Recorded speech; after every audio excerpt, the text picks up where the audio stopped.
예, 안녕하세요. 요즘 이제 미국이 이 제1도련의 사정거리 500km 나가는 대함 탄도미사일을 본격적으로 배치하기 시작했습니다. 그런데 이제 주한미군에는 이거를 아직 안 들여다 놓고 있죠. 그래서 이제 왜 그러냐. 예, 미국 없이도 우리가 잘 하니까 한국은 중국과 너 죽고 나 죽고 게임을 뛸 수 있는 아시아 유일 국가이기 때문에 그렇습니다. 오늘 그 같은 사정을 좀 살펴보도록 하겠습니다. 예, 주일 미 해병이 난사이 제도, 오키나와 열도죠. 난사이 제도 이곳저곳에 다연장 로켓 하이마스를 이동 배치하면서 임시 기지를 만들고 있습니다. 중국의 대만 침공 컨틴전시에 대한 준비입니다. 이 같은 움직임이 처음이라는 점을 주목해야 합니다. 일본이 반대했었거든요. 얼마 전까지.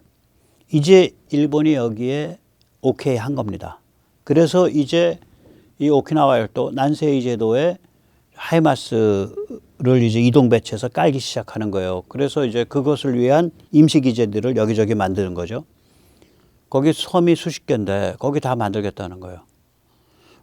그러면 이제 일본이 이제 반중 전선에 이제 본격적으로 참여했다 이런 얘기가 되죠.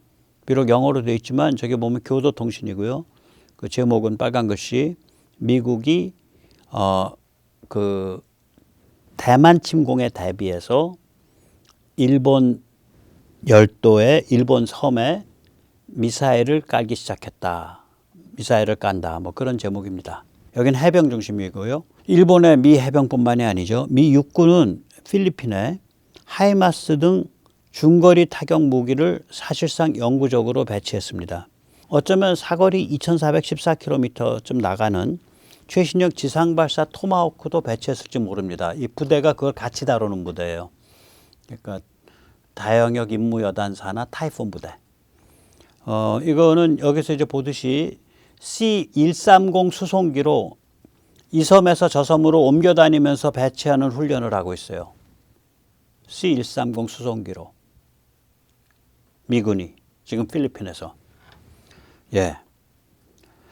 그러면 이제 우리가 이제 하이마스라고 하면, 예. 이제 그 하이마스 다연장이다. 그러면 우리는 지상의 고정 목표물만 때리는 것을 보통은 생각을 해요. 근데 그러시면 안 됩니다.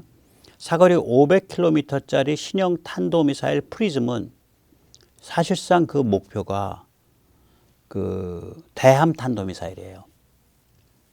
그 탄도는 좀 가볍습니다. 91kg 정도 나가는데 정밀도가 강해서 레이더 같은 거 제대로 맞아버리면, 예.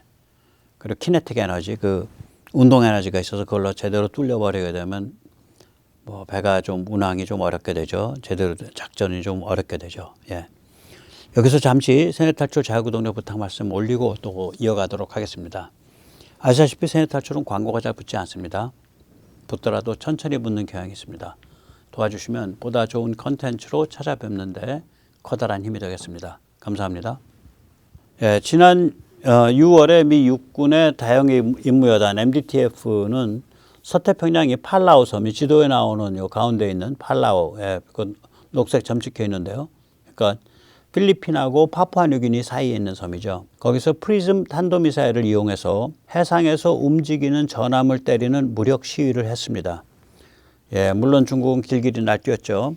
이 실험에서는 자율주행 하이마스가 사용됐어요. 이 자율주행 하이마스를 AML이라고 부릅니다. 이 지금 사진에 나오는 이게 자율주행 하이마스예요. 차대는 하이마스인데 그 가만히 보시면 왼쪽에 그 운전석이 없잖아요. 예. 그래서 이게 그 자율주행해서, 예, 거기 위치까지 지가 알아서 가는 거야. 그래서 가만히 잠복해 있다가 또 원격에서 명령 받으면 그걸 향해서 뿅 하고 쏘는 거예요. 무시무시한 거죠. 팔라우에서는 이걸 갖고 있어요. 여기서 잠시 이제 그 프리즘이라는, 예, 그 탄도미사일, 이게 대함이 사실 준데, 미국은 이게 지금 500km 가고 있는데 프리즘 1이 프리즘 2를 개발 중입니다. 정확하게는 프리즘 인크리먼트 2라 그럽니다. 인크리먼트는 뭐 챕터 이런 뜻이에요. 증강 이런 뜻인데, 사거리가 무려 1000km를 갑니다. 프리즘2는 길이가 길어지기 때문에 하이마스가 아닌 새로운 발사 차량이 사용됩니다. 또한 몸집이 커지기 때문에 탄두 부위에 자폭용 혹은 정찰용 소형 드론을 다수 내장하는 모델도 개발 중입니다. 네. 이렇듯 미국은 제1도련의 반접근 지역 거부 A2AD 전력을 엄청 강화하고 있는 중입니다. 이게 지금 실제 사격 모습이거든요. 네. 중국이 대만이나 남중국해를 건드리면 말라카 해협에서 오키나와까지 중국 배가 아예 못 다니게 만든다. 이런 전략입니다. 네.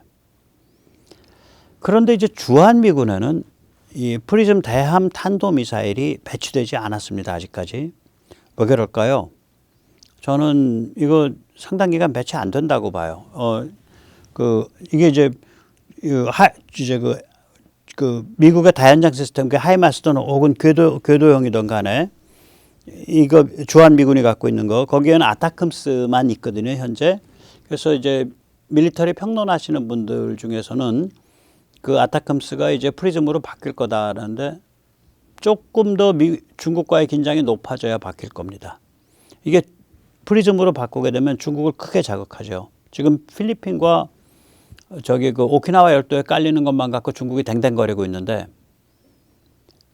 한반도 주한미군이 저걸 갖고 있어 보세요. 그러면 서해에 유사시에 서해에 중국 배가 못 다녀요. 그 다음에 둘째, 뭐 미국이 안 해도 한국이 잘해주고 있잖아요. 그러니까 미국은 한국 덕분에 자기 카드는 짱 박아두고 아끼는 그런 게임을 하고 있는 중이죠. 예, 그렇게 봐야 됩니다.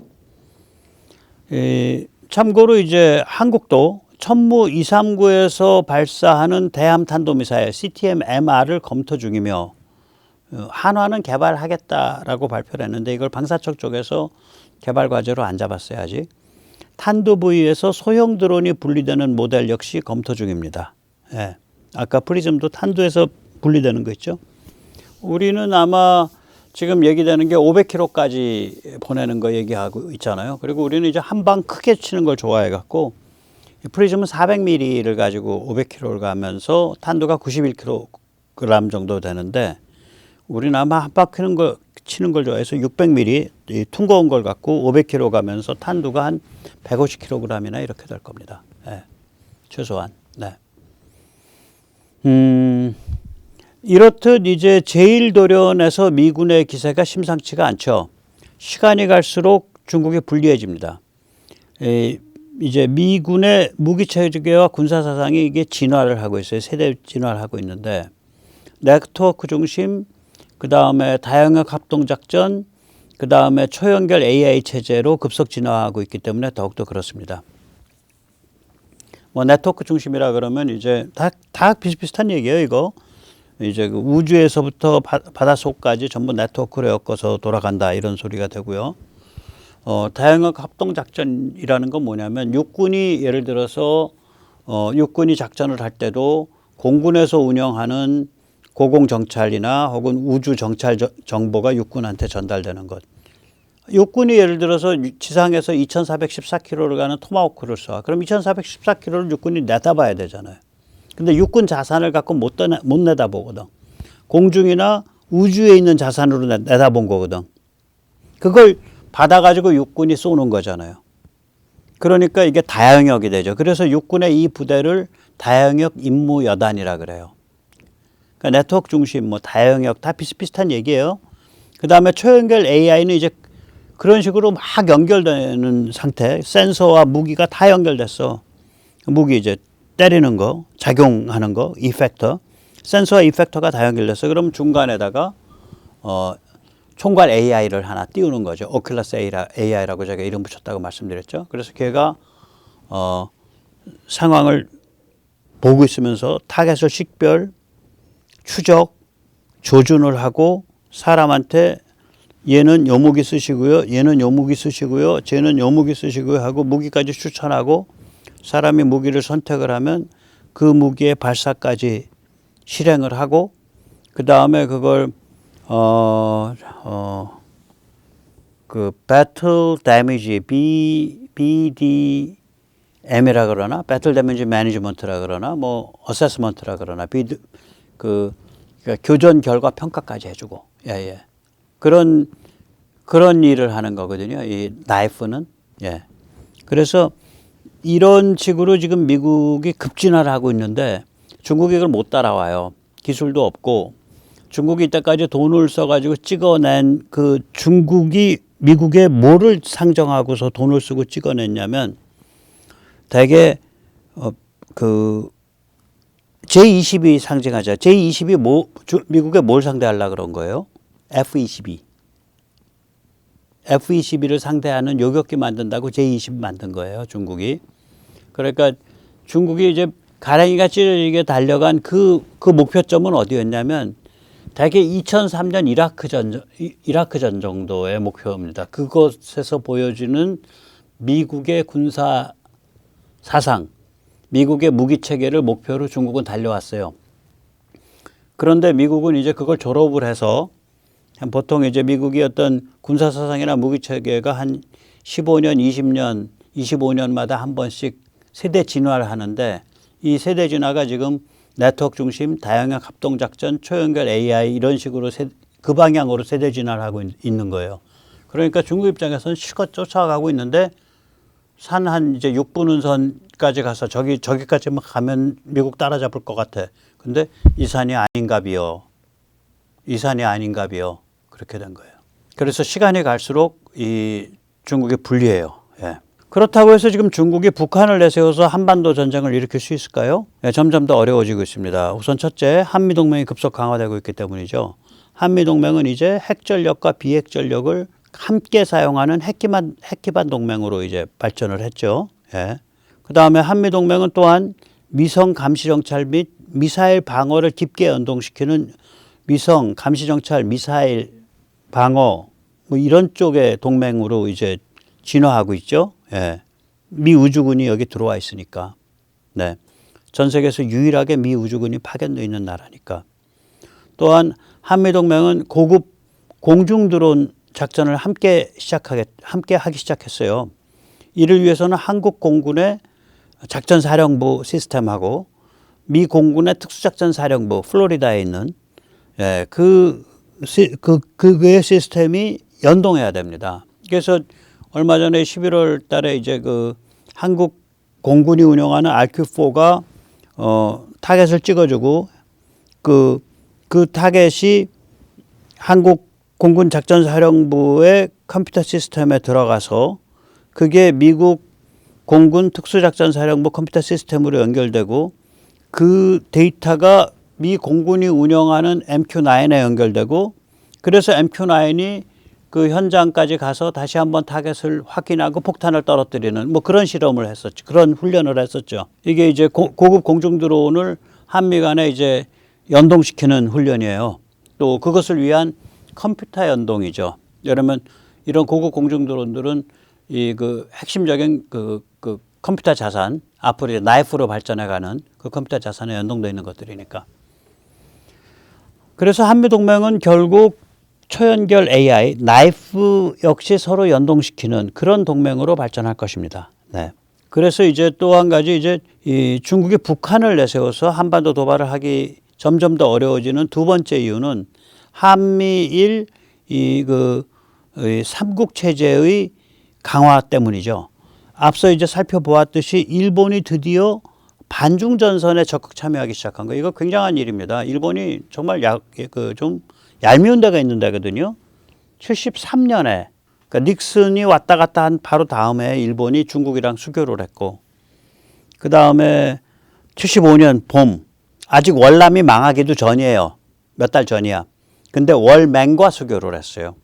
그리고 78년도에는 자기 주요 그 해협들을 축소해 가지고 동해에 그 중공이나 소련배가 자유롭게 드나들게 만들었고 그 다음에 그 제일교포 북송을 한 25년 동안 해서 북한의 빨대를 완전히 박아줬고 그 다음에 이제 말하자면은 조총련을 비호를 했잖아요. 그러니까 북한의 핵실험 날 때까지. 그러니까 일본이 그러니까 그러니까 일본 용어로 말하자면 일본의 관점에서 표현하자면은 미국의 앞잡이가 돼서 이 대립의 최전선에 나서지 않겠다. 이 근성이 굉장히 강했던 나라입니다. 근데 그게 이제 북한이 하도 사고를 대형으로 치고 그 배후에 중국이 있고 또 중국도 사고를 치고 있고 그리고 일본의 그 생명선인 남중국해와 그 대만 인근 해협을 위협을 하니까 일본이 이제 빡쳐갖고 반중전선에 적극 나서기 시작한 거죠. 그걸 막판에 끌어당긴 게 윤석열 대통령입니다. 그건 인정을 해야 돼요. 앞으로 우리는 일본을 더욱더 깊게 끌어들여야 됩니다. 예, 매도 같이 맞는 게 훨씬 덜 아프죠. 네. 우리만 반중 최전선에 있으면 안 되고 일본을 같이 끌어당겨야 돼요. 반중 최전선으로. 네. 그 다음에 이제 중국이 북한을 내세워서 한반도 도발을 하기 점점 더 어려워지는 이제 세 번째 이유, 가장 중요한 이유는 한국의 자주국방 및 K무기의 급성장이죠. 한국은 어느새 이제 그 중국과 너 죽고 나 죽고 게임을 할 수 있는 아시아 유일 국가가 됐습니다. 앞으로 점점 더 그렇게 될 겁니다. 네, 오늘 여기까지 모시겠습니다. 감사합니다.